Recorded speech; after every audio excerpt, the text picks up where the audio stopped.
Once upon a midnight dreary, while I pondered weak and weary over many a quaint and curious volume of forgotten lore, while I nodded, nearly napping, suddenly there came a tapping, as of some one gently rapping at my chamber door. "'Tis some visitor," I muttered, tapping at my chamber door. Only this, and nothing more. Ah, distinctly I remember it was in the bleak December, and each separate dying ember wrought its ghost upon the floor. Eagerly I wished the morrow. Vainly I had sought to borrow from my books surcease of sorrow. Sorrow for the lost Lenore, for the rare and radiant maiden whom the angels name Lenore, nameless here forevermore. And the silken, sad, uncertain rustling of each purple curtain thrilled me, filled me with fantastic terrors never felt before, so that now, to still the beating of my heart, I stood repeating, "'Tis some visitor, entreating entrance at my chamber door.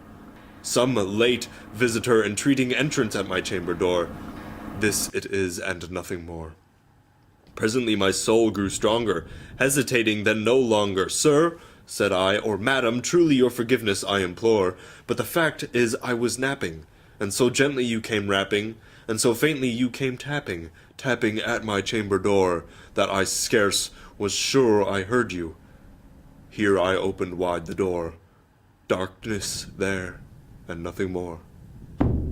Deep into the darkness peering, long I stood there wondering, fearing, doubting, dreaming dreams no mortal ever dared to dream before.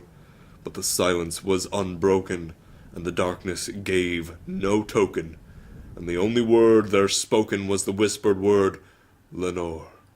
This I whispered, and an echo murmured back the word, "Lenore." Merely this, and nothing more. Open here I flung the shutter, when and with many a flirt and flutter, and there stepped a stately raven of the saintly days of yore.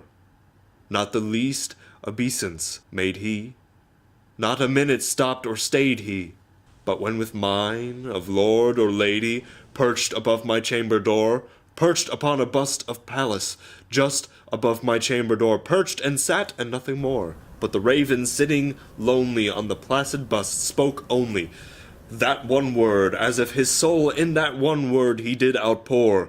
Nothing further than he uttered, not a feather then he fluttered, till I scarcely more than muttered, "Other friends have flown before, on the morrow he will leave me as my hopes have flown before." Then the bird said, "Nevermore."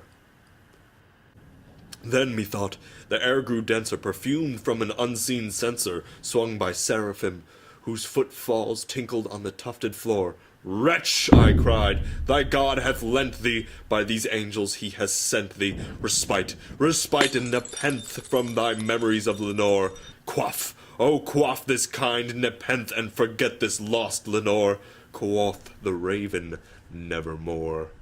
"Prophet," said I, "thing of evil, prophet still, if bird or devil, whether tempest sent or whether tempest tossed thee here ashore, desolate yet all undaunted, on this desert land enchanted, on this home by horror haunted, tell me truly I implore, is there balm in Gilead? Tell me, I implore." Quoth the raven, "Nevermore." Be that word our sign of parting, bird or fiend, I shrieked upstarting, "Get thee back into the tempest and the night's Plutonian shore. Leave no black plume as a token of that lie thy soul hath spoken. Leave my loneliness unbroken. Quit the bust above my door. Take thy beak from out my heart, and take thy form from off my door." Quoth the raven, "Nevermore." And the raven, never flitting, still is sitting on the pallid bust of Pallas, just above my chamber door, and his eyes have all the seeming of a demon's that is dreaming, and the lamplight o'er him streaming through his shadow on the floor. And my soul from out that shadow that lies floating on the floor shall be lifted nevermore.